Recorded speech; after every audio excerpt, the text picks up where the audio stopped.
Hi guys. I am Roranoa. This video is about what if Goku was a girl. Please subscribe, like and share Roranoa TV for more fanfiction crossover videos.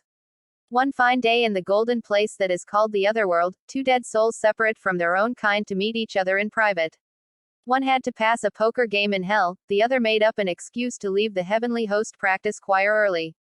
As they slink away from their peers, they head in the direction of King Enma's palace, the only place where all souls are equal. One was already waiting for nearly half an hour in the shadow cast by the enormous building, killing time by drawing on the ground with his pitchfork. He suddenly feels a warm, pleasant breeze and looks up, seeing a white-robed, winged angel in front of him. He reverts his gaze back down again, putting a last detail to his intricate design and says calmly, "You're late, Bardock." However, his lashing tail reveals his irritation. Bardock smirks, "Sorry Beats, it's really hard to get away when you're the lead of the band," brandishing the shiny, red and white electric guitar at his side. The devil frowns, "I thought angels were supposed to have harps. And don't call me Beats. It's Bahita. Or better yet, King Bahita." The other only laughs, "You may have been royalty in life, but I outrank you here." Bahita humps and taps the drawing with his pitchfork. The lines turn fuchsia and flash, and then a brand new crystal ball appears in front of them. He picks it up and asks, "So how's heaven nowadays?" Bardock settles down on the ground next to him and says, "Perfect. Perfectly boring. I can't stand it up there, nothing ever happens." "How's hell?" The former king says simply, "I'm missing a card game. Let's quit the chit-chat and get on with this." He rubs the ball and mutters an incantation. Then it elevates from his hand and comes to life. "So who are we going to see first?" The angel replies, "How about mine, you went first last time." Bahita merely nods and waves a hand over the ball, causing it project an image inside of it. As they peer inside, they can see that it's storming, and two figures are currently clashing with each other, doing a basic spar as far as they could make out. Bahita's face lights up and he smiles, "Lucky me, they're both together." Bardock pouts, "That's not fair. I still get to go first next time." "Too bad, you should have let me go first." Bardock scowls and crosses his arms, but then watches the ball and a proud smile replaces his juvenile pout, "My son's still stronger than yours." Bahita protests, "No he's not. They're even now." But his statement is immediately disproved when the taller Saiyajin throws his opponent down at the ground, rendering him unconscious. The angel sighs, "Well, Kakarot wins again. Same old thing every time. Continue if you want, my excuse is going to last me another 3 hours of spare time." And with a flick of his wrist, a laptop appears out of nowhere and lands right onto his lap. Bahita narrows his eyes, "Don't tell me you're hacking into the forbidden files again." Bardock says, "Of course I am. Maybe if I'm lucky enough they'll catch me and send me on duty in hell for a couple thousand years or so." The devil shrugs, stretching out his own set of wings which resemble a dragon's, a bit. "I don't know, you're such a genius with computers. I don't think they ever will catch you." Bardock just ignores him and smiles, "Aha. Here we go. Chukita's stuff." Bahita's eyes widen, "Good Cammy. You're going into that. Those are the most dangerous files in the whole section.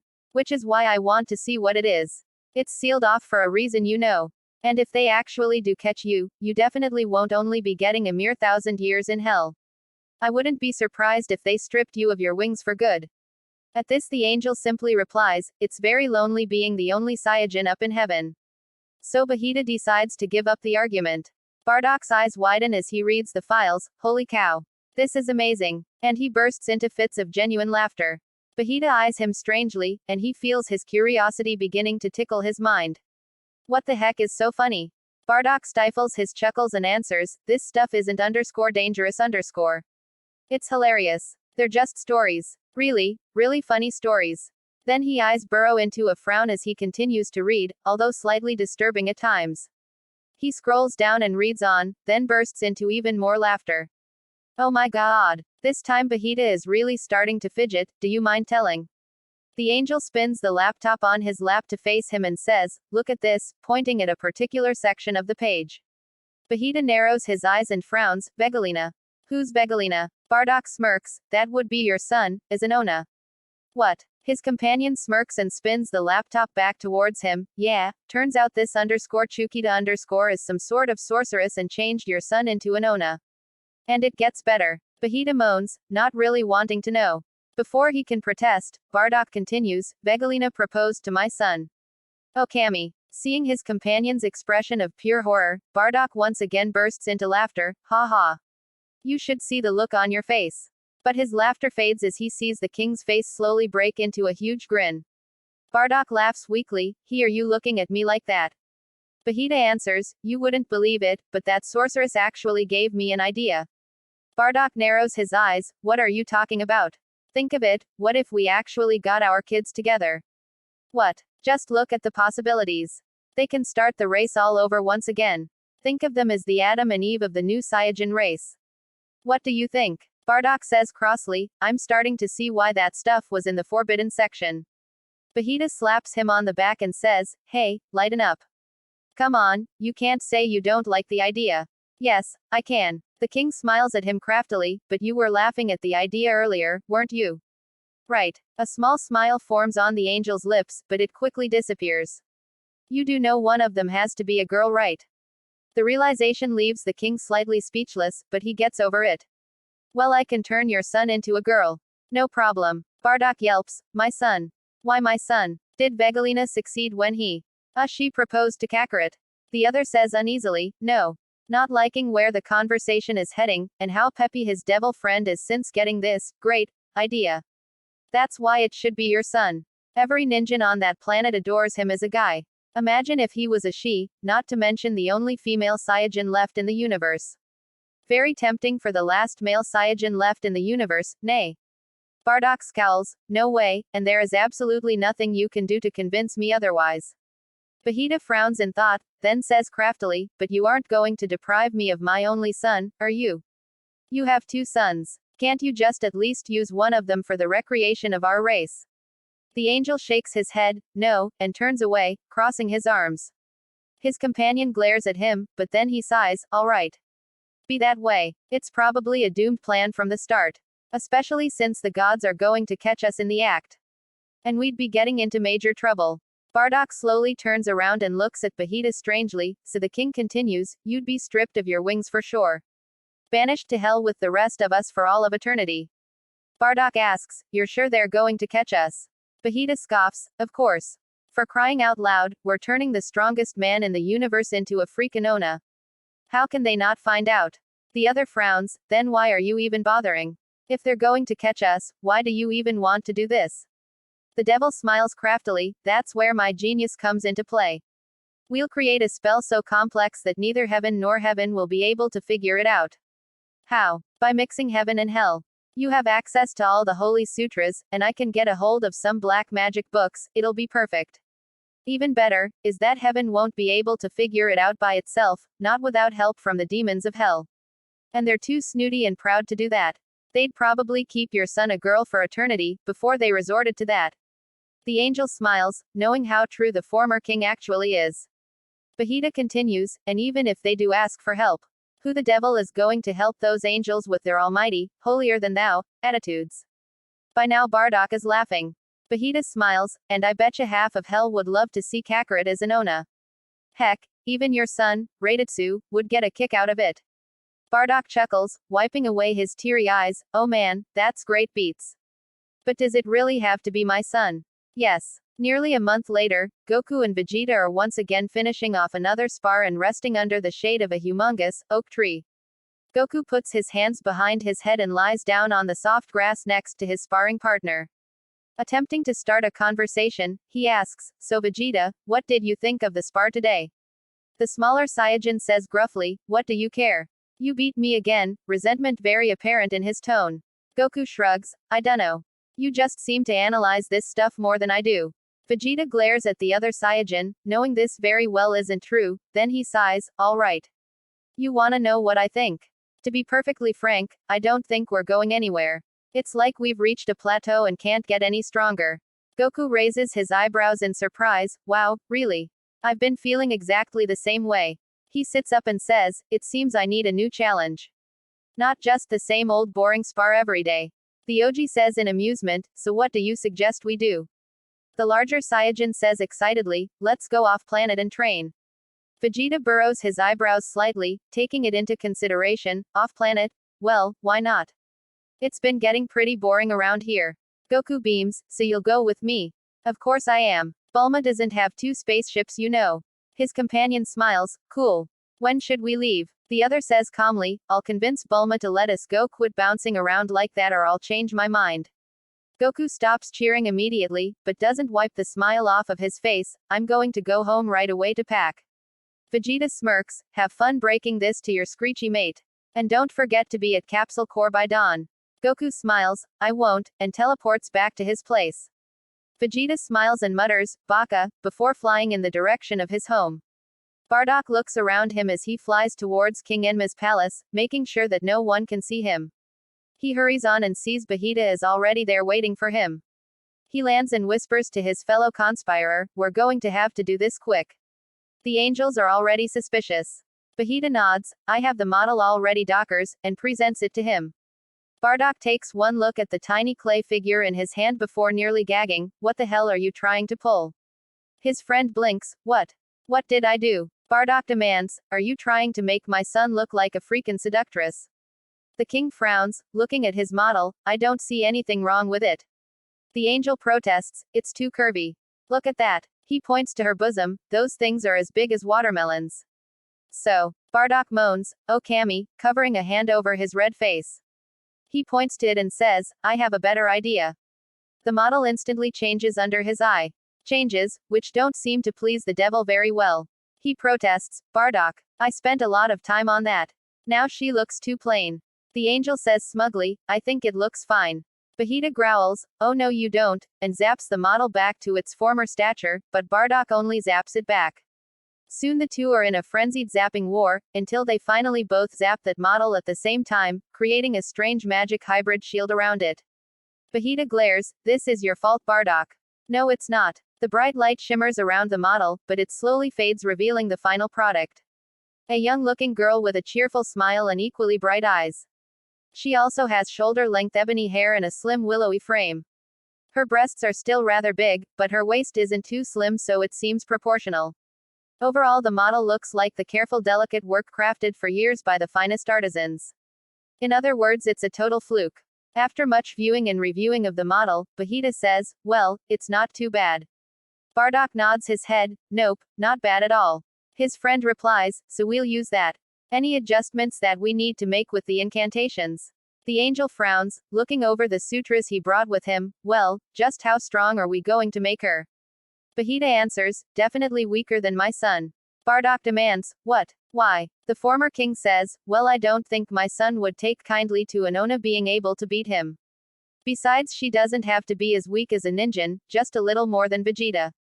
Bardock frowns, alright, but I need to make some adjustments with your incantations too. Vegeta hands him a copy of the Black Magic Book, and allows him to proceed to scratch out, mark, and change any part of it, and the angel's own sutras. He asks, so what about her mind? That's going to be a bit tricky. Vegeta sighs, well she has to keep her personality and memories of course, but her psyche must be the same as Anna's. We can't have her still attracted to girls. Bardock sighs and changes even more on the sutras and the black magic copy. Well, that just added about 3 extra hours. We both agreed on her being just slightly taller than the OG, right? The king nods, and Bardock says with satisfaction, I guess that's it. We better get started, and he assumes a meditating position, getting ready to chant. The devil asks, exactly how long is this going to take? We should finish at about morning. Goku fidgets in his sleep, still not able to sleep well. Possibly it's from the guilt Chi-Chi laid on him for leaving right away without at least 3 days' notice. But it's more likely from the couch Chi-Chi made him sleep on. He looks up at the clock groggily, seeing it read 3:16 a.m. Maybe Vegeta wouldn't mind if he came a little early. He pulls the blanket off him and goes around in the pitch black of the night, performing his usual morning tasks. Combing his hair, brushing his teeth, and eating several boxes worth of cold cereal. Still half asleep he performs everything automatically, not really noticing anything going on around him. He's about to change at one point, but he remembers that he changed into his traveling clothes the night before so that he would have time to do other things. When everything's finally did and done, he goes upstairs into the bedroom and gives his wife a kiss on the forehead. Then he grabs his bags and teleports over to Capsule Corps. By the time he arrives, it's 4:01 a.m. He drops his bags onto the floor and goes up to Vegeta's bedroom to see if he was awake. As he opens the door, he sees the OG still sleeping like a baby. Meanwhile, the sun is just peeking over the horizon. Goku smiles, thinking about how cute Vegeta looks when he's asleep. He blinks. Where did that come from? Deciding it's going to be a while until he wakes up, he goes down to the kitchen to make himself some eggs. Vegeta's alarm clock gives off a pleasant sounding crunch when he throws it against the wall. He bellows, "You stupid contraption. You were supposed to wake me up an hour ago. Kakarot's probably already been here for hours, laughing at me." He curses incoherently as his suspicions are confirmed when the smell of cooking wafts into the room. Only Kakarot would be up at 5 in the morning, making breakfast. He stomps down to the kitchen and yells, "Kakarot, get out of my kitchen," just as he opens up the door. However, he doesn't find the orange and blue geed man he was expecting, but an orange and blue geed Onna at the stove, making scrambled eggs. Not only that, but a very hot Onna, too. Irrationally, he wonders whether he's in the right kitchen or not. The girl smiles, "Hey Veggie, good to see you're awake." She pauses, frowning as if she's analyzing her own voice. But Vegeta is just as confused as hell. How did she know his name? Then he realizes it. It must be a dream. A really whacked up dream at that. A beautiful Onna, dressed up like Kakarot, cooking breakfast in his kitchen. Sounds surreal enough. The girl asks, "I help you with something," a tinge of uneasiness in her voice, seeing the way the OG is staring at her. Vegeta smirks and grabs her, putting an arm around her waist. He says slyly, "I think I can help myself," before drawing her into a lustful kiss. Well, it shouldn't hurt. It's only a dream, right? The Onna struggles and punches him upside the head, sending Vegeta flying into the kitchen wall. She screams at the top of her lungs, "What the hell were you doing?" However, Vegeta just stares at her blankly, while readjusting his jaw. "Holy crap, that hurt." He pauses, then his eyes widen in shock. "Holy crap. You're real." The girl yells, "Of course I'm real. Whatever made you think I'm not?" The Saiyajin demands, "Well, what am I supposed to think when some strange Onna appears in my kitchen without sounding off any of the burglar alarms? How the hell did you get in here anyway?" She just stares at him. "Strange Onna. What are you talking about?" Her head swivels as she takes a quick look around the room. "I don't see anybody else here." Vegeta scowls, "I meant you, Baka." The girl protests, "But you know me." The OG frowns as he studies her face. "You know, you're right. I think I have seen you somewhere before." "Wait, what's your name?" she says in exasperation. "Oh, for crying out loud. It's me, Goku." Vegeta yelps, "What?" nearly falling over in shock. Goku scowls and grabs his arm. "Will you quit playing games, Veg? I thought we were supposed to leave an hour ago." He looks at her in amazement and utter horror. "Oh Kami, it is you. I kissed you." He starts to gag and clutches at his throat. "Oh my god. I can't believe I just kissed Kakarot." Goku sweet drops as he overdramatically falls to the floor, wailing about how the poison was getting into his bloodstream. "No, I'm going to die. I don't wanna die." Goku glares at him, and says dryly, "Thanks a lot. But I want to know why you decided to do it in the first place." The OG scowls, "You're just as daft as ever, Bakarat. Just look at yourself." She frowns, "I don't see what's so." She pauses when she looks down at her chest. Vegeta." Vegeta narrows his eyes. "Yes, Kakarot. Those are what you think they are." Goku pales and says meekly, "Veggie, can you please tell me where your bathroom is?" The OG points down the hall and she hastily rushes over in that direction. Vegeta quickly plugs up his ears right before a horrified, ear-splitting scream echoes throughout the entire capsule core complex. Back in the Otherworld, Vegeta smiles. "Well, she definitely screams like a girl," looking into the crystal ball. Bardock covers his red face and moans, "I can't believe he kissed her." His friend replies, "But that's what we want," he adds with a mischievous tone, "and much more than the two." The angel mutters, "I still think I'm going to be sick. We need to head back soon. The others will be missing us." Vegeta nods, "Right. I'll see you later," and with a wave of his pitchfork, the crystal ball vaporizes into thin air.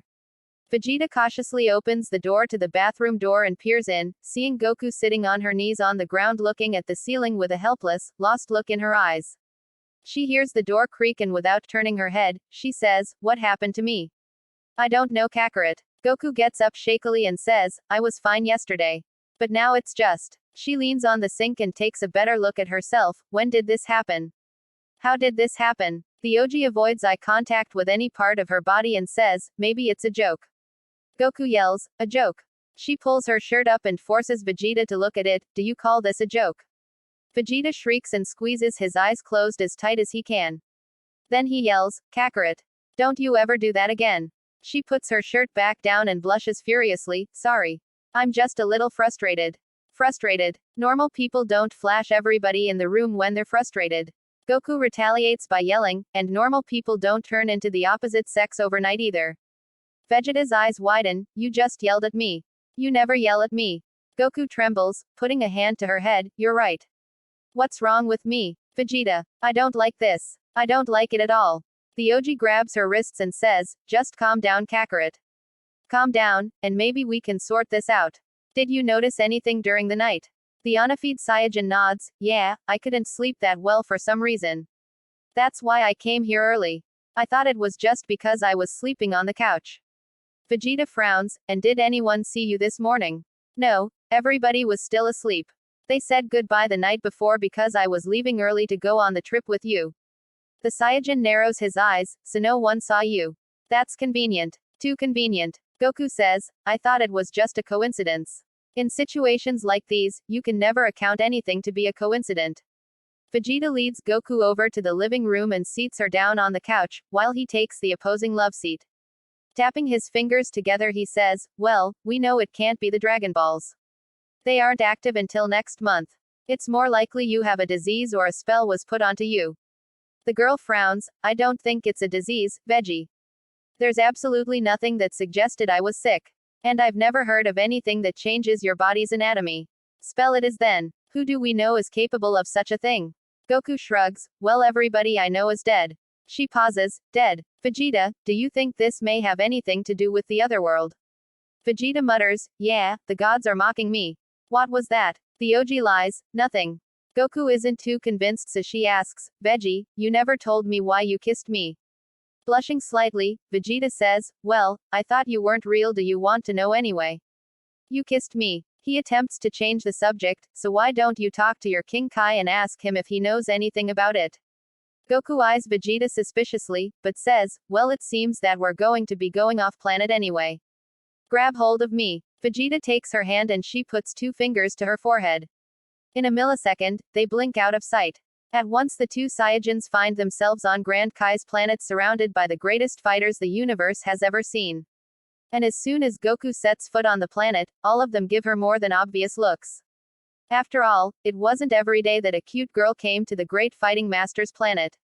One of them bravely saunters up to the 2 Saiyajins, and ignoring the OG, he smiles at Goku, hey cutie. So what are you doing in this part of the Otherworld? Been doing some good deeds lately. The Saiyajin smiles, yeah, I think so, completely oblivious to the fighter's motive. He links his muscled arm to her slender one and smirks, I know another good deed that you can do just for me. Goku's eyes widen in disbelief once she finally sees what he's getting at. By now the OG beside her had seen enough. Besides, he doesn't enjoy being ignored. The OG pulls him off of Goku and growls, hands off. She's with me. Come on, Kakarot. Goku allows herself to be pulled away from him and they slowly walk away from the group. However, she frowns, Vegeta, I can handle myself. Vegeta replies, but you doing it yourself isn't going to stop them from hitting on you. She frowns, but decides that he's probably right, seeing how none of the other fighters were approaching her now, with the OG right beside her. Whatever, Veggie. You can let go of me now. Vegeta didn't seem to realize that he was still holding her hand. He blushes and lets go, right, sorry. Goku blinks, sorry. Not much more is said between them after that. Even though Goku has mild protection with Vegeta's presence, the other dead souls all smile and comment Goku as she passes by, and she smiles shyly back. Soon she stops smiling altogether, not enjoying the amount of attention she's getting, and even begins to slowly shrink behind Vegeta's form. By the time they reach Grand Kai's palace, Goku seems to be in a state of withdrawal, skulking behind Vegeta, who seems to be the only man who isn't making catcalls at her. The OG notices her behavior, but chooses not to acknowledge it. Instead he looks for King Kai in front of the palace, and finds him next to a shiny, blue convertible, admiring it. Vegeta says gruffly, are you the one they call North Kai? King Kai freezes up and says in shock, I know that voice. He slowly turns around and shrieks, Ack. It's you. Vegeta. What are you doing here? How did you get here? Vegeta smirks, I came with Kakarot. The Blue Master looks around and asks, Goku brought you. Well, where is he? I don't see him. Goku peeks out from behind the other Saiyajin and says meekly, I'm right here, King Kai. King Kai yelps, Goku. Son Goku, is that really you? What in the world happened to you? She replies, I was hoping that you could tell me. Vegeta adds, we suspect foul play in the land of the dead here. Her former teacher frowns, rubbing his almost non-existent chin, foul play huh? So who do you suspect, a duck or a chicken? He suddenly bursts into laughter at his own statement, ha ha. Foul play, get it? Oh Cammy, I crack myself up sometimes. The two Saiyajins sweat drop and Vegeta mutters, I think he's already cracked. Goku nods her head slowly. King Kai controls his laughter and says, well, I suppose it isn't funny for you in your situation.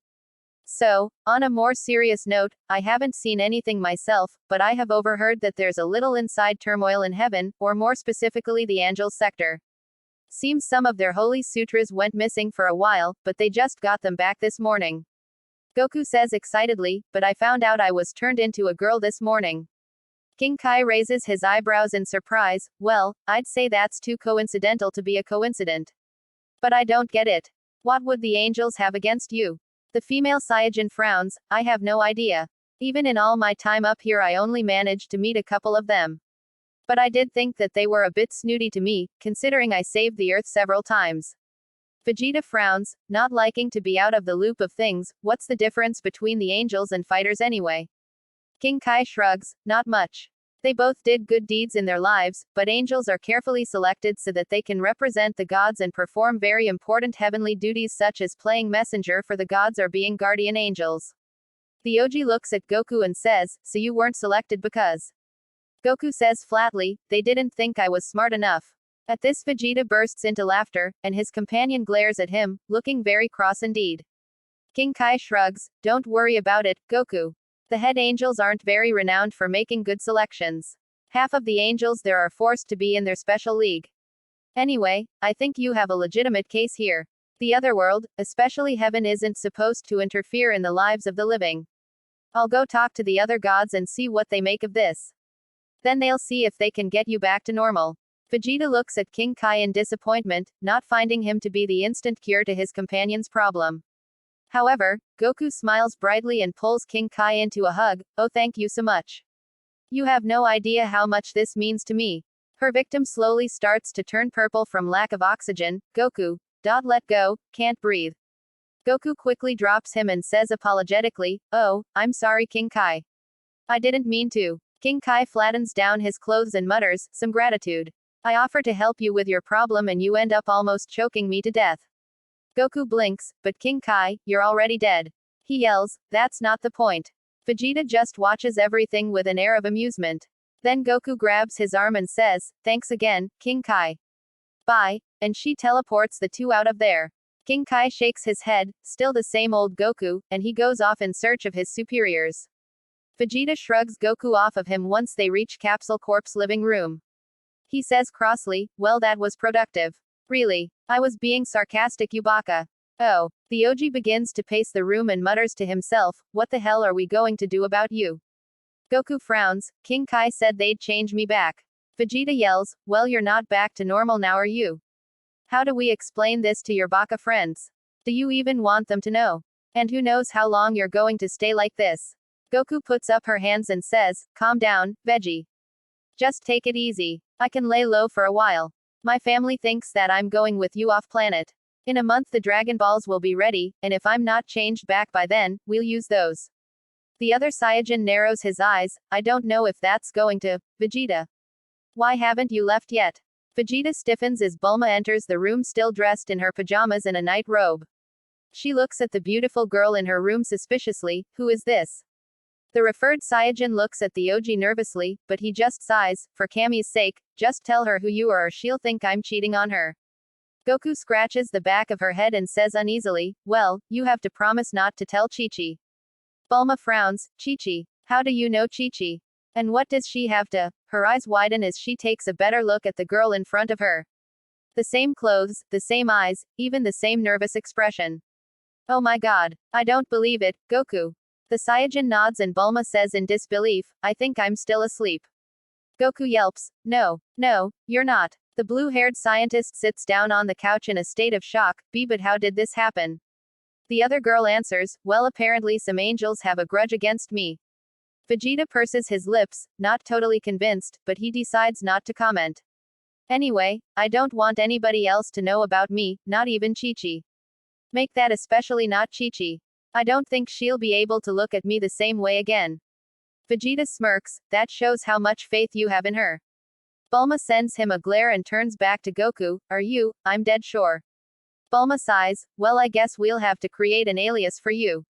Let me think. She places her head in her hands, trying to come up with a good cover, you're a visiting cousin from overseas. Goku asks, which country? The country doesn't matter, anyway you'll be staying with me for. Do you know how long this is going to last? The female Saiyajin answers, if the gods of the Otherworld don't change me back by the next month, I'm going to use the Dragon Balls to change me back. Bulma continues, so you'll be staying for a month. And your name is, Keika. The two Anna's heads turn to see Vegeta had just spoken. The OG frowns, what? I think it's a suitable name for Kakarot. Goku says suspiciously, it isn't Saigo for Baka is it? Vegeta smirks, and what if Kakarot is? Bulma says, Keika it is then. And meanwhile Goku is off on his space training, which Vegeta doesn't participate in because. The OG says, because I decided I could never stay with Kakarot that long in solitude without going crazy.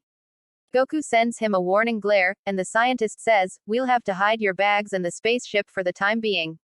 Then we'll have to get you a new wardrobe. Seeing Goku's helpless expression she argues, you can't go on wearing your own clothes. They're too big, and people would recognize you instantly. You'll have to borrow stuff from my closet until we go shopping for you. Goku groans and sits down on the couch. Bulma orders, Vegeta, go get Goku's bags and put them in my spare closet before the kids see them. Goku, you go with him and pick out something to wear. And don't forget to wear a bra. Both Saiyajins cringe slightly at the word, but then go on to do the jobs assigned to them. Bulma then goes outside to put the spaceship into its capsule form and hide it. In Hell, the former Saiyajin king is currently residing under one of the many bare, thorn trees that usually grow exclusively in the underworld. His stomach growls from the lack of food for at least 2 months now. Of course that's a normal thing for him in this place. Then he feels a familiar warm breeze and looks up to see a white envelope floating down to him and landing onto his lap. Curious, he opens it and reads. Beats, the gods are starting to investigate the missing Holy Sutra incident. It seems that Kakarot and Vegeta came up here to find out how my son got turned into a girl. I didn't think they'd be that quick to catch on to us. But the stupid ogres don't even suspect me. Geez, they're talking to all the wrong people. I'm really starting to get ticked off at this. Maybe I should mess up my job today so they'll at least put an inquiry on me, put me in the loop. Did you know Vegeta decided to call Kakarot Keika? Keika, of all things. Anyway, don't forget to meet me at the usual place. I put a bean in the package that will turn into 3 days worth of food if you put water on it. Enjoy. Sincerely, Bardock. Vegeta smirks and incinerates the letter in his hand. Keika, huh. He searches in the envelope and his face lights up when he finds a golden bean inside. All right, food. He looks around in search of water, and suddenly realizes he's in the middle of a desert environment, out in the middle of nowhere. Vegeta yells into the sky, no. Vegeta dumps Goku's bag in Bulma's second closet and comes out to see that the door to her primary one is still closed. No doubt that Goku is changing inside. He humps and is about to leave the room, but he suddenly feels drawn back to it. He goes back and stands in front of the flimsy, wooden door. Then he starts to wonder exactly what a Saiyajin girl looks like, whether they really were the same as human Annas. He's never met many female Saiyajins before, even meeting his mother only briefly. And he sure as heck has never been confronted with a situation like this before. Maybe he should take a peek and see. The OG blinks and his eyes widen as he reviews his thoughts. He screams, Ack, what am I thinking? This is Kakarot we're talking about. Stop it, stop it, stop it, and he resorts to pounding his head against the wall, causing the dry wall to start to crack. He pauses and subconsciously his hand starts to drift towards the glass door handle. Vegeta suddenly realizes what he's doing and goes back to banging his head against the wall. No. No, no, no, no, Veggie. Vegeta yelps and falls over in surprise. He looks up and sees the Saiyajin at the hallway door instead of the closet door. So she really wasn't in there. He mentally breathes a sigh of relief. Good, what if he had actually opened the door and she was in there? He shudders just thinking about it. Veggie, are you alright? He looks up again and blushes furiously, seeing Goku's whole appearance has completely changed. Instead of looking like a rambunctious little tomboy, with a skirt, a tight tank top, and high heels, Goku now looks just like any regular Onna, except much prettier than the average one that you would see in the streets. In other words, Vegeta just feels the more nervous around her. He stutters slightly, "Keika. A skirt." Goku blushes, well Bulma doesn't wear anything else. She pauses just remembering that he called her Keika, but then notices that he's gone back to hitting his head against the wall. Exactly what are you doing? The OG grits his teeth and answers, controlling urges. What urges? Saiyajin urges. Thank you Chu. Goku frowns, okay. Say, do you know how bras work? Feeling slightly uneasy about the discussion of such a topic, Vegeta says cautiously, well I help Bulma hook up the back of hers sometimes. Why? The female Saiyajin answers, well, I've been looking for Bulma everywhere, but I can't find her so, she turns her back to him and flips up only the back, can you help me with this? Vegeta takes one look at her bare, smooth back before his eyes roll up into his head and he falls to the floor in a dead faint. Goku brings the back of her shirt down and bends down to the OG, a confused look on her face, geez, he didn't even see my front side this time. She waves her hand in front of his face and snaps her fingers a couple times, only to get no response. Goku sighs, maybe he banged his head too many times. She picks the OG off of the ground and gently puts him on the bed. Seeing the somewhat peaceful expression on his face, Goku smiles and softly strokes his cheek. She suddenly realizes that this is exactly what she would do with Chi-Chi at night. Stopping quickly, she can feel her hand trembling, so she goes off in search of the blue-haired scientist. Up in heaven, Bardock smiles when he sees Goku leave the room, partially glad that she's better at controlling her instincts than a certain OG is. Out of the corner of his eye, he sees some movement and slaps closed his laptop. A familiar trio of angels was making their way to his favorite cherry blossom tree, looking as arrogant as ever. The head of the group, but also the most pretty boy, Willith, smirks at the sight of the Saiyajin angel, who is constantly joked upon as a paradox in himself, or the black sheep of the Saiyajin race. Well, it's the friendly neighborhood Saiyajin. How are you doing this fine day? Bardock scowls and snaps his fingers, making his laptop disappear. I was doing well until you bunch came along. And as to the subject of this being a fine day, it's not any different from any other days, which doesn't make it any better of course. So you can't really call it a fine day now, can you? The two henchmen blink in surprise, and Willith scowls, are you trying to be smart?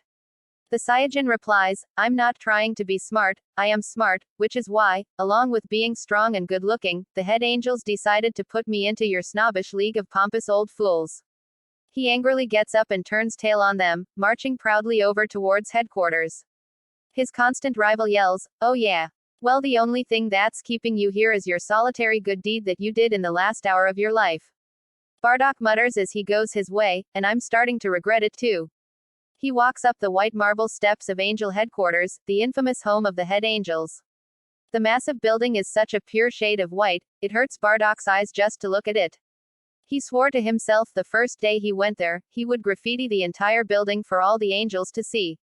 He still needs to do it. He goes into the reception hall and comes up to the desk, relieved to find one of his few friends on duty there. A fuzzball alien from the southern quadrant of the galaxy. Bardock waves, hey Kwapak. The alien angel replies, hey Bardock, how's it hangin'? Bardock shrugs, same old, I guess. I'm just coming for my assignment. Kwapak flips through a leather-bound registry and says, well, you're late. As usual. Oh, and lucky you. You're supposed to meet the head angels.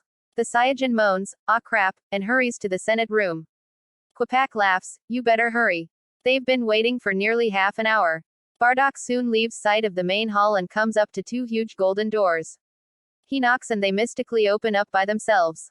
Trying to catch his breath, Bardock stiffens up and in a poised manner, goes to the center of the room. And a strange room it is too.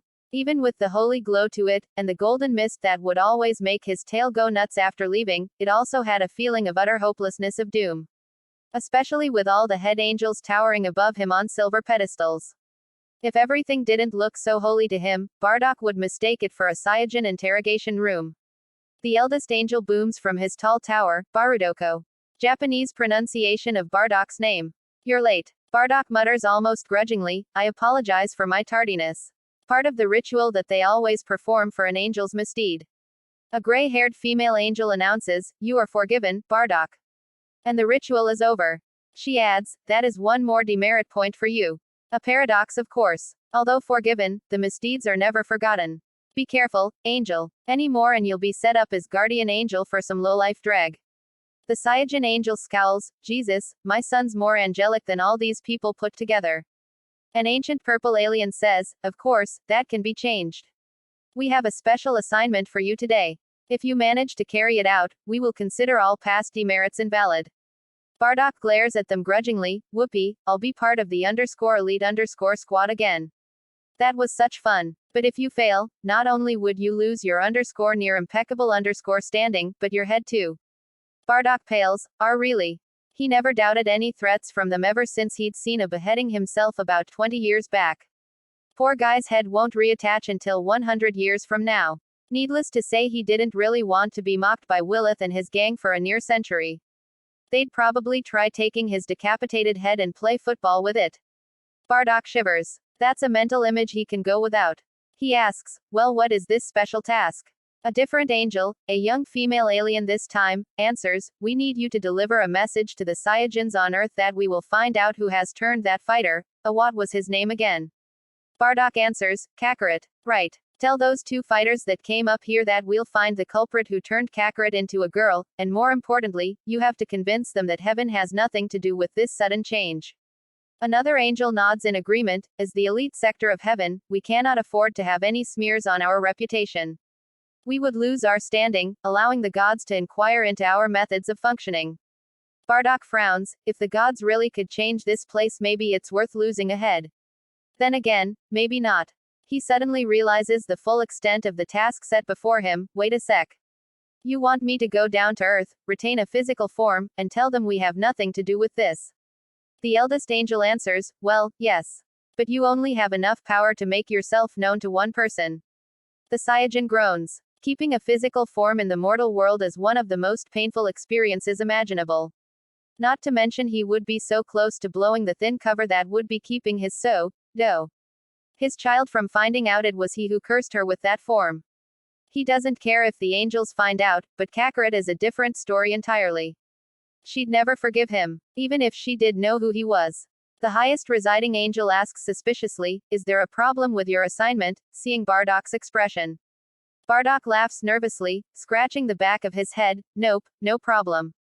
None at all. Consider the job done." He quickly scurries out of the room into the corridor, before the head angels get even more suspicious. He moans, "Damn it. I can't show myself in front of Kakarot at all. So I'll have to show myself to Vegeta. But he knows what I look like. He'll recognize me instantly." His tail starts to sneak up his white robe, and Bardock slaps it in annoyance, seeing it going on the fritz from the gold mist again. In retaliation, it wraps around his neck and begins to choke him. Bardock yells, "Kuso, you baka tail. I don't have time for this." He yanks it off and wraps it around his waist, tying it into a knot so that it can't do anything. Watching it struggle, the Saiyajin angel sighs, "Damn, tails and heaven just don't mix." He pauses and suddenly smiles as a revelation dawning onto him. "Well, Vegeta may be able to recognize me as a normal Saiyajin, but I bet he won't recognize me as a Super Saiyajin." Bardock looks around the hall to make sure that no one is around, and then he begins chanting to himself, "Think of Frieza destroying Vegeta, say. Remember Kakarot's deaths. Remember how that Namek killed both of your sons at once." Images begin flowing into his mind, images of his children getting killed off like vermin, and of the lizard tyrant blowing up his home planet, and it fuels his rapidly building rage. Right at his peak, his ki nearly explodes and he screams, "Damn you stupid Namek. Leave my sons alone," and he blasts into his Super Saiyajin form. His teal blue eyes snap open and he suddenly realizes he just made a massive hole in the wall. Seeing he just made a huge peeping hole to the girl's lavatory, Bardock blushes and quickly gets out of there before anyone spots him. He mutters to himself, "I gotta find an easier way to transform." Sure that he is far away from the scene of the crime, Bardock stops and one hand goes up into the air, onto Earth. With a snap of his fingers, a golden mist envelopes him and he is transported away to the green and blue planet, and to Capsule Corporation. Once there, Bardock finds himself in Vegeta's bedroom and sees the little Oji still on the floor unconscious even though Goku left long ago. Knowing what's next, Bardock braces himself, just as searing pain starts up at his legs as his body takes on a true physical form.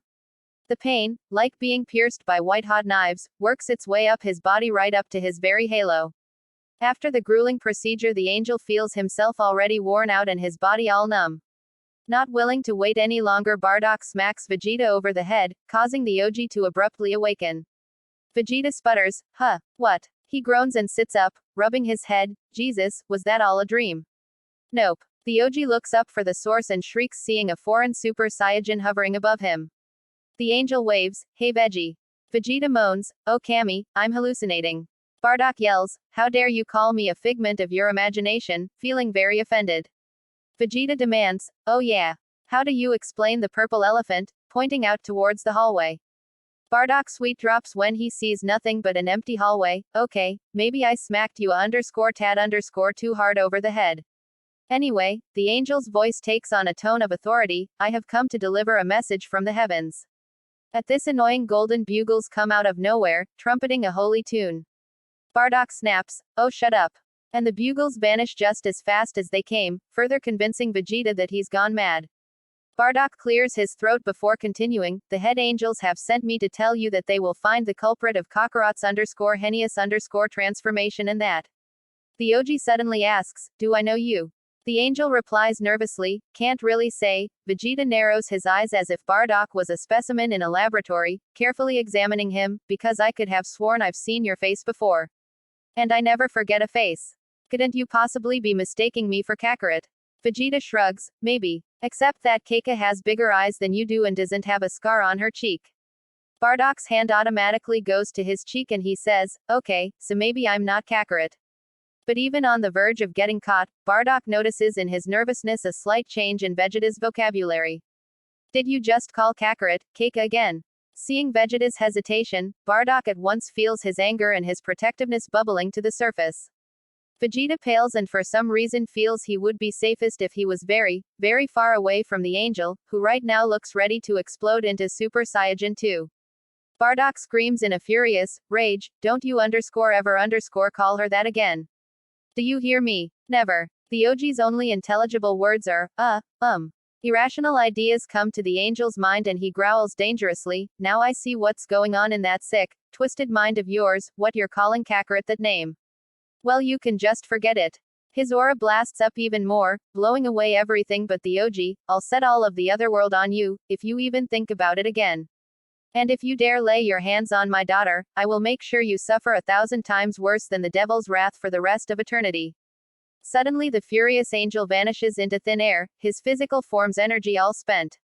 But he leaves the room cold enough to freeze a polar bear down to its very bones.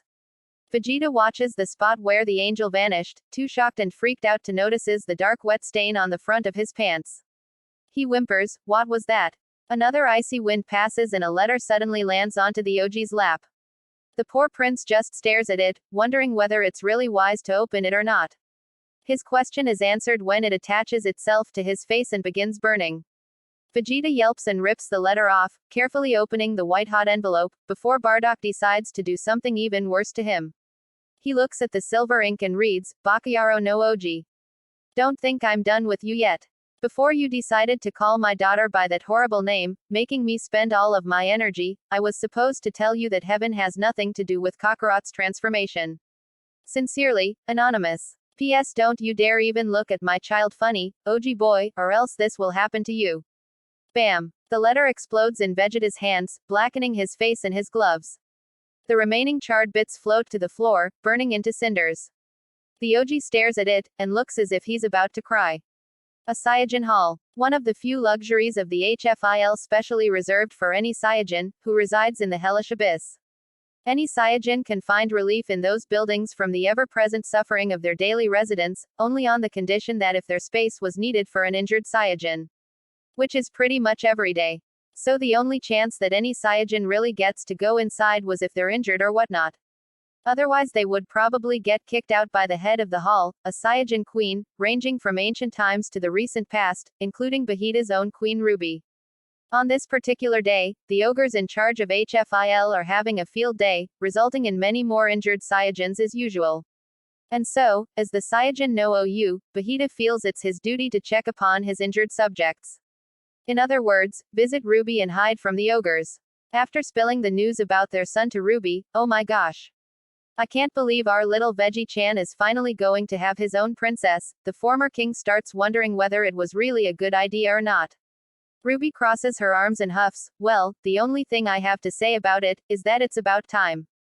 Vegeta frowns, aren't you the least bit concerned that it's a third-level Onna, earning several turned heads from the bedded Saiyajins around them? Ruby says crossly, honestly, it's not like we can be picky now, can we? Besides, with Kakarato's power level, she should be a first-class elite and part of the royal family. I think our son isn't that stupid, considering the options. Anyway, her foul mood gets wiped away by a cheery smile, so when should Selipa and I be expecting the baby? The king's sweet drops, honey, they didn't exactly mate yet. In fact, they don't even like each other that way yet. And they both still have their imitation mates. Ruby frowns, contemplating the situation, damn, they might not even start until their supposed mates are dead. That's going to take forever. Suddenly a Saiyajin female, a nurse, comes up to the queen and says, Your Majesty, another one's arrived, indicating an incapacitated, second-class Saiyajin being brought by two other attendants behind her. Ruby sighs, and he was my favorite guard, too. Kick that fool Nappa out of his bed, he's only milking it up. A cry behind her calls, No. Your Majesty, I really do have a brain tumor. Ruby yells back at the elite, will you shut up about that already? Get up and go outside. The attendants follow her orders, dragging a pleading Nappa out of bed and boot him out of the inn, into the open. Watching the nurse put the unconscious soldier to bed, Ruby goes back to thinking on the whole Kakarot Keika situation. A sly smile slowly lights up her face, and she casts imploring eyes on Vegeta, asking, OBG, you wouldn't mind if I encouraged them a little, do you? And keep their fake mates away from them for a little while, just to give them a chance. The king says in surprise, you can do that. Ruby scowls in response, her face resembling that of her son's very accurately, of course I can. You're not the only one who knows Incanti around here, mister. And don't go blabbing about how much more complex it is for an Onna. Get it? Without a word, Vegeta wraps his arms around her and kisses her passionately, getting many of cries of approval from the onlooking Saiyajins. After they part, Ruby blinks in confusion, you're welcome. A loud slam interrupts their little episode, and they turn to see that two bulbous ogres have entered the main hallway. Ruby lets go of the king and advances on the two unwelcome presences angrily, what are you two doing here? The smaller red one answers, we're looking for some monkeys to beat up. Every Saiyajin's face in the room darkens, and Ruby hisses venomously, well you can leave. You've already gotten your grubby hands on everyone here. Red's companion, a tall beady-eyed ogre, points behind Ruby towards the king, what about him? Vegeta's eyes widen in fright and he turns around whistling innocently, trying as subtly as possible to escape. Red nods, he's still standing. Sure, go get him. Beady Eyes brushes past the queen and promptly tucks Vegeta under his arm. The ogre makes his way to the entrance with Vegeta undertow bellowing and protesting and trying to escape the monster's grip. Red turns back to Ruby and says, I need one, too. The queen replies, well, go find one, outside. The ogre just stands there awkwardly, so Ruby shoves him towards the door and yells, go beat up Frieza, why don't you? Red protests, but the queue is too long. Ruby finally boots him out and slams the door on him. Fuming, she crosses over her threshold, and reaches her private office on the second floor. Once she's sure she's quite alone, Ruby relaxes and steps towards her small library, consisting of only a couple dirty old books. She picks out a particularly moldy one and opens it up onto her desk. Flipping through it, she finally finds what she's looking for. Ruby's eyes light up. Ah. Repelling spells. That should work. She bookmarks it and continues searching until she finds a section called Moonbeam Charms. This time an evil grin crosses her face and she begins stretching her fingers, warming them up. Maybe I should do this one first. A sudden knock at the door snaps Ruby out of her evil trance, and she yells irritably, what is it? A voice answers, Your Highness, the king has returned. And he's seriously hurt. Vegeta's voice yells, it's just a mere flesh wound. Ow. Ruby smiles and says, I'll be right there. She bookmarks that section as well and heads out the door to tend to her mate, deciding that she'll perform those spells later. Deciding that the best time that getting clothes for Goku would be when Mirai and Trunks are out on a day training trip, Bulma manages to drag both Vegeta and Goku to the Satan City Mall, much to their displeasure. Vegeta sighs, leaning on the wall outside the latest shop that Bulma corralled Goku into. Lingerie. He feels some pity for the other Saiyajin, but not enough to go inside. Then again, Goku probably is changing in those stalls right now, most likely trying out sexy teddies and other lacy women's apparel that Bulma is forcing her to at least put on. He mentally drools, oh what he wouldn't give to be a fly in her stall right now.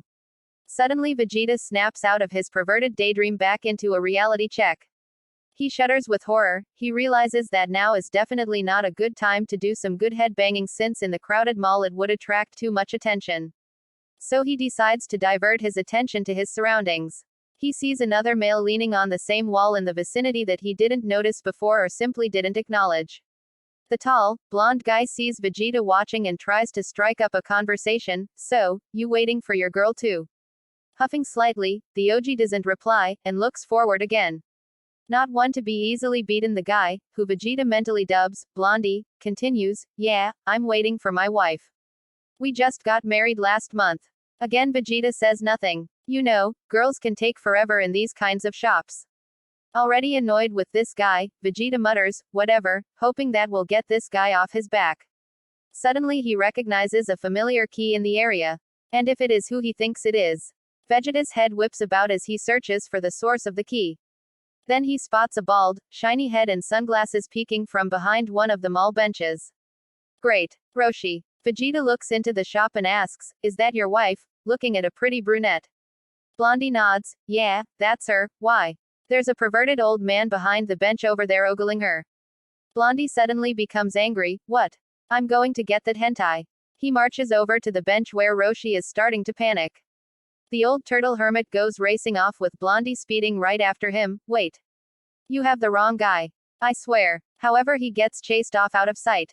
Vegeta smirks and waits the remainder of the time alone, until about half an hour later, Bulma and a very confused Goku come out of the store. Goku walks up to the OG and asks, Veggie. I got a question. Rolling his eyes, Vegeta says sarcastically, that's nice. Oblivious to Vegeta's tone, the poor Saiyajin continues, what's a D cup?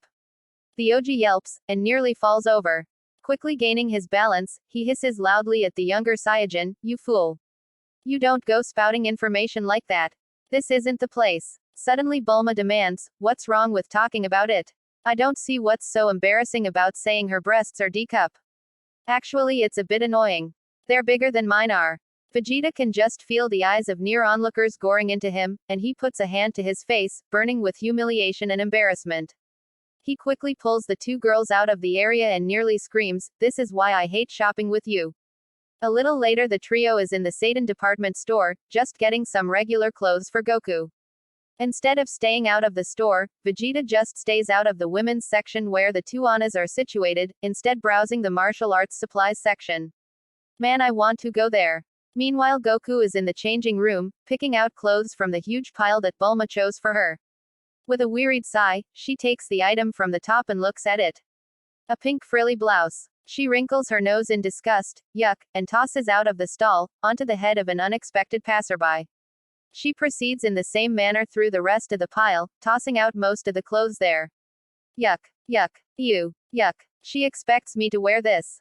Ugh. Gross. Ew. Goku pauses, looking at the item of clothing in her hands. A long, strapless, black dress. Simple flowy material falling down to just above the floor. It would look good on Chi-Chi. And maybe on. Goku shyly brings the dress up against herself and looks at her reflection in the mirror. She smiles, not bad. Knock knock, Goku yelps and holds the dress away, with the look of someone caught doing something embarrassing. Bulma's voice rings out, Go Keika. What are you doing in there? Goku's eyes dart nervously to the door, I'm not looking at myself in a dress. Bulma sweet drops, right. Why don't you come out and show the very few things you picked out, noting the huge pile of stray clothes outside of the stall. The Saiyajin sighs and picks up about 10 items from the ground, tucking the dress under the other clothes. She unlocks the door and shoves aside the pile of clothes outside the door, only to find Bulma conversing with Chi-Chi and Goten. Goku yelps, holy, and locks herself back in the stall again. The blue-haired scientist calls, Keika. Are you ready? Goku groans and thinks, God, Bulma, are you insane? She comes out and forces a smile onto her face at the Annas and her son. Yeah, I'm done. I picked out a couple things that weren't too weird. Chi-Chi frowns at the stranger, wondering if she's seen her before. She simply shrugs it off, and smiles good-naturedly, sticking her hand out towards Goku. Hi, I'm Son Chi-Chi and this is my son, Goten, nudging the little carbon copy of Goku by her side. We're Bulma's friends. You're Bulma's cousin, right? Goku stares at Chi-Chi, stunned for a second, but recognizing her error, she takes Chi-Chi's hand and shakes it. I'm Keika. It's nice to meet you, Chi-Chi. Why doesn't she recognize me? Chi-Chi feels her hand go numb with pain and quickly takes it out of the handshake. Massaging her aching hand, she forces a smile onto her face. Wow, you're strong. You must be a fighter. Well, I never expected to find a fighter on Bulma's side of the family. Bulma glares at her, a bit miffed. You know, my husband's a fighter, too. Come on, Chi-Chi. Why don't you see me? Goku says in fake curiosity. Oh really? He doesn't happen to be the legendary Son Goku, does he? Chi-Chi scoffs. Oh, he's not really that legendary. Goku blinks. What? Really? What do you mean?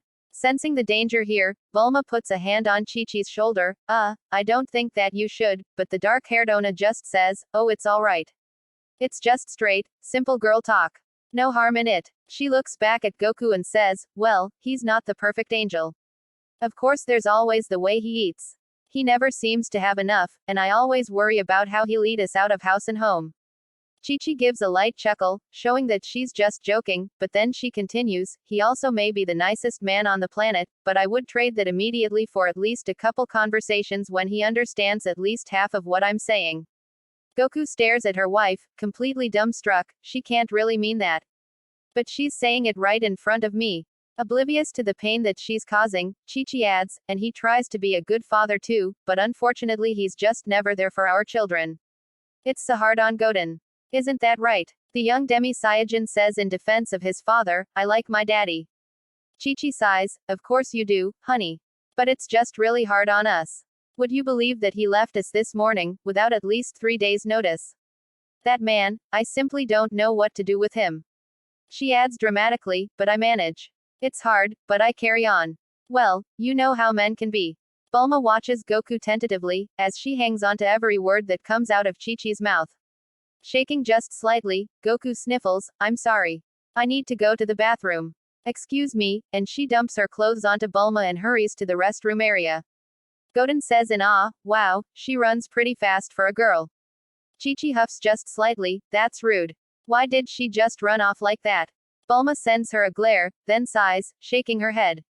Vegeta wanders into the men's bathroom to wash his face off after some old Onna came up to him and pinched his cheeks, thinking he was a child. He shivers, damn that was so disgusting. She had to be at least 500, wait, how much is that in ninja years? He walks into the fluorescent-lit bathroom, and goes over to one of the cheap porcelain sinks, quickly turning on the hot water and splashing it over his face. Suddenly Vegeta hears muffled sobbing coming from one of the 2 stalls. He rolls his eyes, who in their right mind, would cry like a girl in the men's bathroom? Vegeta's eyes widen, oh Cammy, no. He goes over to the furthest stall and knocks gently on the door. Kakarot. Kakarot, is that you? The crying immediately stops. Yeah, Veg, that you. The OG hisses, of course it's me. What the hell are you doing in here? Goku says defensively, can't I go to the bathroom if I want? That's not what I mean. Open this door, right now. The younger Saiyajin says dejectedly, oh fine, and unlatches the door, coming out of the stall. Suddenly Vegeta shoves himself and Kakarot back into the stall. Goku yelps, Vegeta what are you? Vegeta slaps his hand over her mouth to shut her up. Nervous anticipation crawls up Goku's skin and it feels like her heart's going to beat out of her chest. Cammy. Why is he doing this? He couldn't possibly be. Without a word, Vegeta puts down the top of the toilet and makes Goku stand on top of it, along with him. Goku just becomes all the more confused. Then the heavy door of the restroom creaks open. The 2 Saiyajins hear the padding of feet on the tile floor and it goes to the stall next to theirs. Vegeta exhales the breath he didn't know he was holding, but then he hears a young voice pout, darn, no paper. Vegeta freezes up again, and Goku gives him a very puzzled expression. The footsteps come over to the Saiyajin's stall, and the OG makes a sharp intake of breath as the person opens up the door. Goten. Vegeta relaxes immediately, while the young boy stares at them in shock. It isn't every day that you see two people, especially one of them being Vegeta, hiding out of top of a toilet in a bathroom stall. Vegeta sighs, thank Cammy, it's only you. Goten says innocently, Uncle Veggie. What are you and Keika-san doing in here? The OG jumps off the seat and says, that's not important. He reaches for his back pocket and brings out his wallet, taking out a crisp, new bill, but what is important, is that you tell nobody about this. Got it? Giving the bill to the little demi-Saiyajin. Goten looks at the bill and yelps, holy mother of jellyfish. This is $20. I've never had this much money in my life. Vegeta adds, and no telling Trunks either, shaking his finger in front of Goten's nose. Goten smiles and salutes him, you got it Uncle Veggie. You can count on me. Smirking, the OG pushes out of the bathroom and says, now you can leave. Goten yelps, but I still gotta go to the... And the door slams in his face. Vegeta starts to barricade the door with trash cans, the two doors that he pries off of the bathroom stalls. Goku says nervously, Vegeta, what's this about? But to her surprise, when he's done stopping up the door, instead of coming onto her like she had thought he was, the OG is nearly seething with anger as he turns on her, what are you doing in here? Goku breathes a sigh, but something inside her said it wasn't only relief. But now she's sure that he's not going to go anywhere near her. Cammy, what was I thinking? This is Vegeta, we're talking about. He's never going to be interested in me. Not that I want him to be, of course. Damn it, Kakarot, answer me. I demand to know what you're doing in the men's bathroom. The younger Saiyajin frowns, men's bathroom. Vegeta replies angrily, obviously. Didn't you see the sign with the little non-skirted, stick person on it? Goku sweet drops and says numbly, Veg. This is a unisex bathroom. The OG's mind goes numb, unisex. What does that mean? See care to explain, K. Kakarot. He curses himself for not keeping his nervousness out of his voice. Goku sighs with exasperation, unisex, it's for both boys and girls. There was a picture of an Onna right next to the non-skirted, stick person. Or didn't you see it? Vegeta burns with embarrassment at his ignorance of this bit of ninja culture, so he tries to defend himself, I thought it was for the other restroom. Goku scowls, oh, you mean the non-existent one. And he fails miserably. Just shut up. Why don't you? Vegeta shuts up and so does Goku, trying to keep themselves from breaking into an all-out brawl. Goku controls her breathing and wonders why exactly she feels so irritated. Vegeta himself wonders why he hasn't tried to bash her head in yet. Intent on changing the subject, the OG crosses his arms and asks, why were you crying? Goku mutters crossly, I wasn't crying. I suppose you think me a fool to believe a lie like that. The younger Saiyajin just huffs and turns away from Vegeta. Scowling, Vegeta spins her around and yells, damn it. Stop acting like a man because you sure as hell aren't one now. Tell me why. Taken complete aback by surprise, Goku gets one over. In a whisper as quiet as a baby's sigh, she demands, promise you won't tell. The OG answers, it depends. Goku gives him a dark look so he says, alright. I won't. Goku smiles, but it fades as she tries to think of a way to explain herself. Well, you know how, I saw Chi-Chi with Bulma. Vegeta's eyes widen, you mean they're lesbian? Goku's eyes widen, what? No, that's not what I mean. Frowning, Vegeta wonders how he jumped to that so quickly. I mean, that Chi-Chi was talking with Bulma. And Bulma introduced us and then Chi-Chi started talking to me and. What? Vegeta looks at her curiously, wanting her to finish. Goku sniffles, she said. To me. She said oh Cammy. She suddenly breaks into tears and buries her face into Vegeta's jacket. Vegeta stares at Goku while she uses his jacket as her own personal tissue. Cringing with disgust, he slowly brings his hand up and awkwardly pats her back. Now, Goku has to tell him something, Chi-Chi said I'm stupid. At this the OG rolls his eyes, well you aren't the brightest of the bunch. Goku draws away from him and looks at him in disbelief, she said I'm not a good father. Vegeta raises an eyebrow, and where's the surprise there? You always go running everywhere. I know for a fact that the last time you stayed with your family was only 2 months between training trips. Besides, you're not even the right gender. Goku yells, well why did she have to say that to me? A supposedly complete stranger. You're not just a stranger. You're Bulma's cousin. And that was probably all Onna talk. Listen, you just can't trust Onnas when they talk. They're nothing but devious wenches. They'll say anything just for attention. And I mean anything. Bulma caught me singing in the shower one time, and I threatened her to never tell anyone. Do you know what she does? She goes and tells her entire company. I've been Mr. Karaoke ever since. Granted, the employees don't say that right in front of me, but I can hear them behind my back. You can't trust Anna's. Goku narrows her eyes, you can't trust me. Vegeta says in alarm, that's not what I meant. The younger Saiyajin growls, well, you said I'm not a man. What does that make me? Vegeta yells, damn it, that's not what I meant. Tears well up in Goku's eyes and she yells, a wench. Well, I suppose that's better than third-class scum, now isn't it? The OG blinks in confusion, what? I haven't called Kakarot that for 3 years now. Damn it, she's being just like an Onna. They always go and bring up the past. Vegeta growls, now look here, Kakarot. Goku glares at him and teleports away. At her sudden departure, Vegeta kicks the wall in frustration, yelling several obscenities in his native tongue. After nearly destroying the whole wall, he calms down, measuring his breaths and mutters, who cares about her? Not I. Why should I care? Nothing but skin filled to brim with Baka Ninja emotions. She's nothing. He pauses his tirade, remembering the look of hurt and grief on her face, and he moans, then why do I feel so damn horrible about it? Vegeta crosses his arms and yells determinedly, no. I refuse to think about it. I won't let Kakarot affect me. He seats himself on the floor, trying to force the thoughts away from his mind. But inevitably he fails and the guilt returns. He sighs in resignation, ah crap. He shoves the several obstacles he placed by the door away, muttering to himself, no wonder Bardock was so worried about me. No self-control whatsoever. Okay, so he figured Bardock out. But he'd be an idiot not to. Vegeta knocks away the last trash bin and goes out into the store, back to the section he was in before he was assaulted by the cheek-pinching old Onna. Meanwhile, Bulma and Chi-Chi are still browsing the women's section. Bulma sighs, finally giving up, I can't find a thing here that Keika would like. Chi-Chi says in disbelief, you must be joking. They have all sorts of wonderful clothes here. In fact, her eyes are enviously watching someone purchase a red blouse that she wanted. Bulma nods, that's true, but Keika's really more of a tomboy. Chi-Chi says intelligently, oh. Just then Bulma spots Goku coming back towards them, carrying a whole load of clothes. The blue-haired scientist says in surprise, wow. You actually picked out some stuff from here.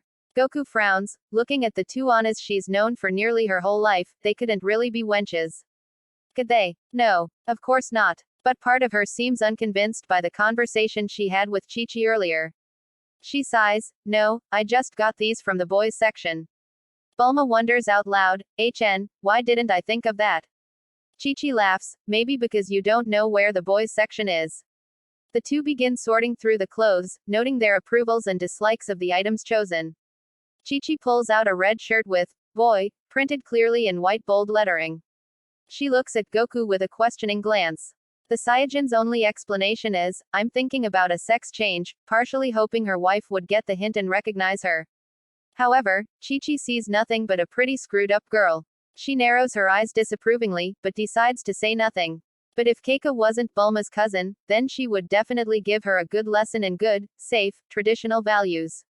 Goku sighs with defeat and starts pulling Bulma towards the cashier, carrying all the clothes with her. Bulma, I don't want you to pick through these clothes.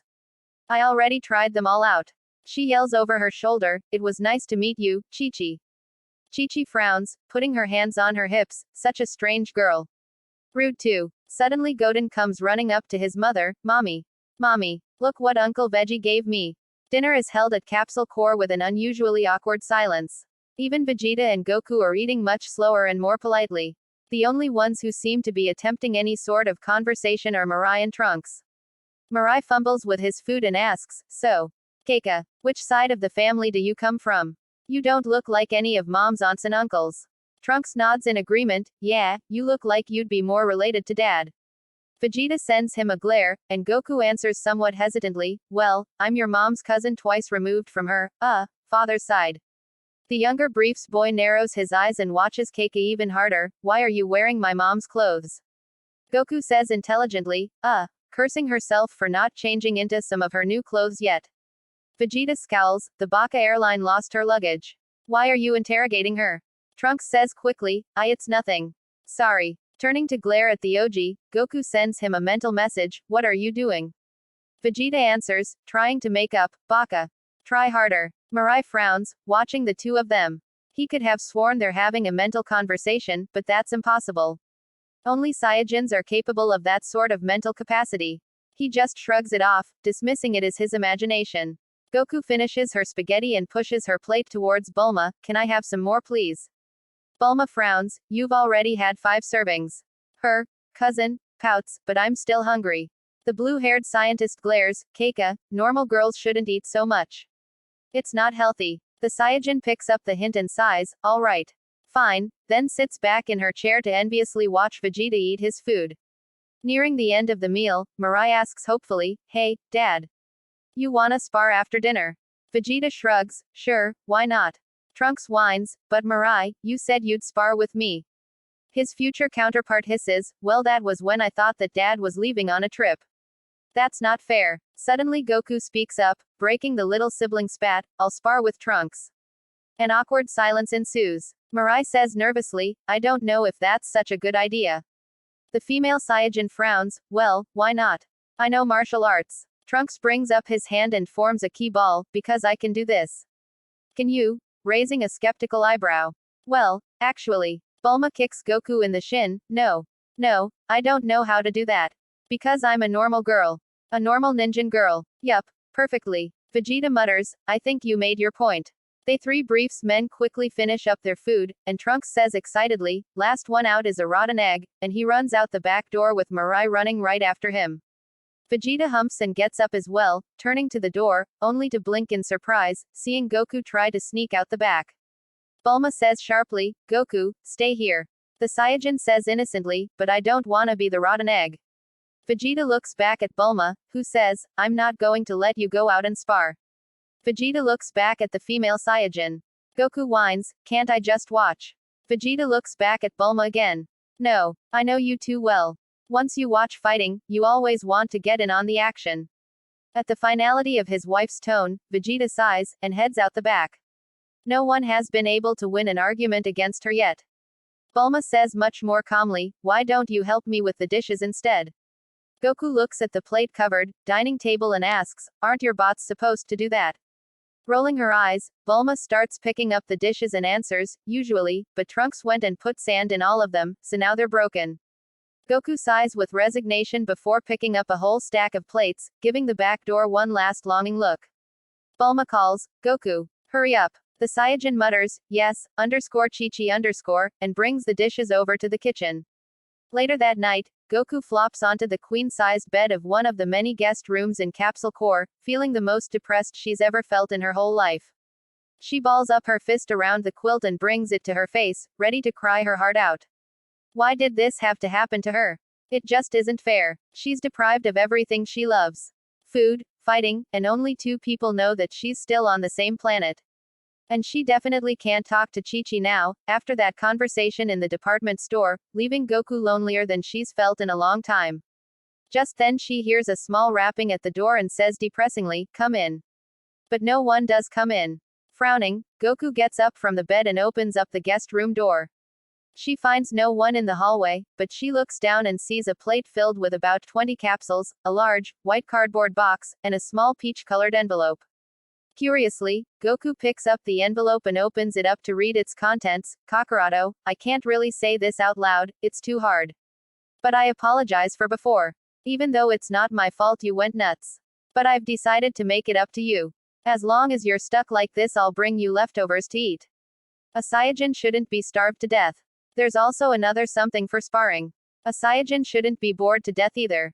Take care of it, I don't want to go buy you a new one. But after this, we better be back on normal terms, got it? Good. Signed, Vegeta, Saiyajin no Oji. A small smile forms onto Goku's lips and she quickly opens up the large white box and gasps with surprise and pure delight at its contents. Inside she finds a simple GI, similar to her regular one, only white with blue lining the cuffs of the pants, and a matching blue sash, undershirt, and wrist cuffs. But then she notices 2 white, gold-tipped boots, just like the type that the Oji wears. Goku sweet drops, well, I guess it's the thought that counts. She yells into the hallway, thank you, Vegeta.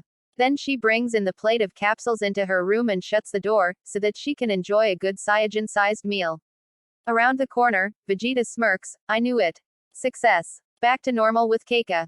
Suddenly he hears a low rumble above him, and Vegeta fearfully looks up. A black thunder cloud is swirling right above his head. The Oji pales, "Oh Kami, I said it didn't I?" The cloud roars in response and zaps Vegeta in the butt with a small, yet powerful, lightning bolt.